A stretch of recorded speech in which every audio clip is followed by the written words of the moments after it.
In this video, we are going to discuss about different ways of displaying data using the JavaScript. First of all, let's create here the new file and just give the file name as uh, display.html, and I'm saving this file by pressing Ctrl S, and this file is saved here, right? So after that, I just want to use here the boilerplates and just to change the document into display data uh, in using JS. So we have already talked about the document.writeLn and document.write and also the console.log. Again, we will revise this also, and also we'll see the later other things also. And also we'll say about how we can print our document using the JavaScript, because JavaScript doesn't have the delete function to connect with the output device. So how we can print our document using the JavaScript. So we'll see this also in this video. So first of all, let's go into the body section, and to write your JavaScript code, we need a script tag, and I'm putting here the script tag here. And also always use the script tag before just before closing body tag, right? So if you write here the script tag here, it reduce the loading time of the browser also, so it gives the fast response. So inside the script tag, if you type here document document dot writeLn or simply write, then if I type here the again hello world, and semicolon is not compulsory, but you can put semicolon at the end of your code. So if I click on the go live options, this code is running here and I got the hello world here.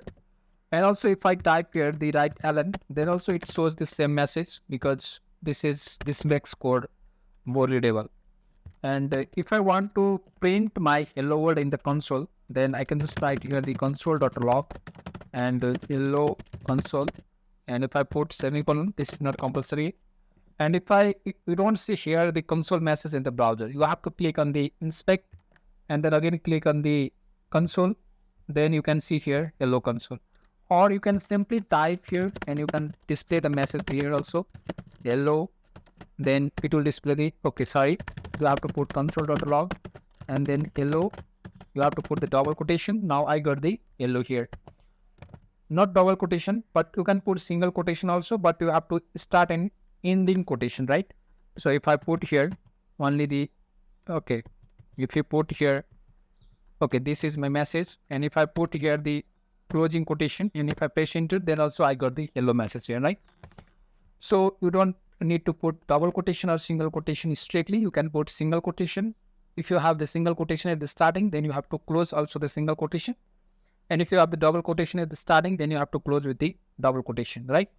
And after that, if you want to display the alert message, then you can just type window.alt alert, and you can give the alert message or anything message you can display.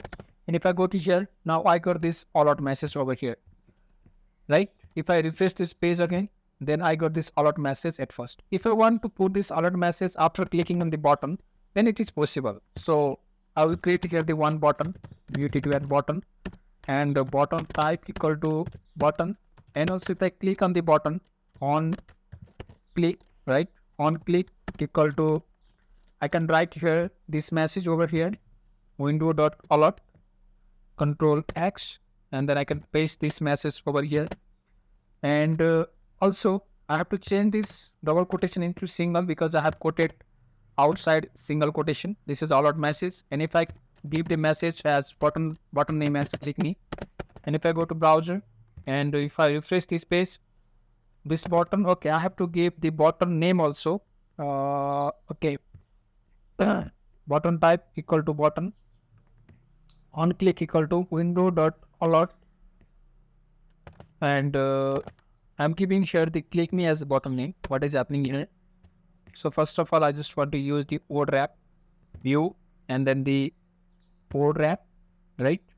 So button type equal to button, on click equal to window.alert, and then the inside the window alert message. And if I type here the click me, this is my button name, and now I got the click me here. And if I click on this button, then it shows me the click me, right?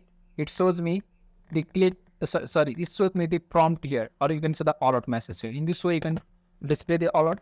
Also, you can display it through the function, right? If I want to use the function name, then I can remove this part from here.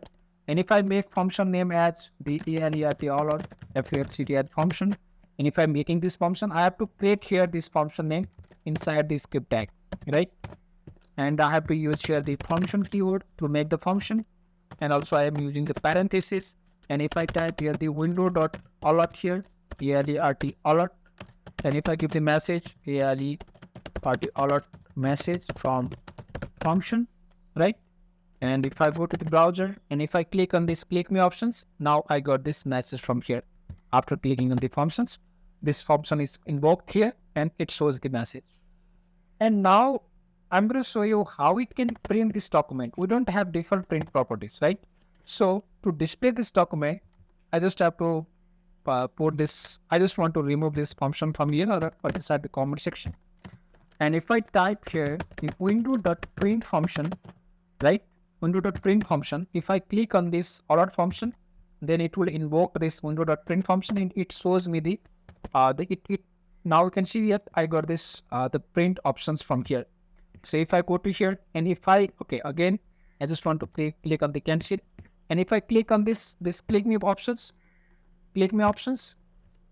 again alert functions, and then the alert functions. If I click on the alert functions, sorry, I don't have to make inside the comment section. First of all, I want to remove this comment section from here. Okay, sorry, this part I have to remove this comment from here. Okay, I have to put this window.print not outside this function. I have to put inside this function, and then and I want to remove this part from here inside the comment section. And if I go to here, now I've got this print options. If I refresh this page and if I click me options, now I got this loading preview, and this is the printer option. And in this way, you can connect your external printer and you can print this document, right? So in this video, we have seen about the window.print functions and also the console.log and also the document.writeLn, document.write, and also the window.alert. So if you get any confusion regarding this video, you can ask me in the comment section. If you are new to this channel, please do not forget to like this video and subscribe this channel. Thank you so very much. We will see you in the next video.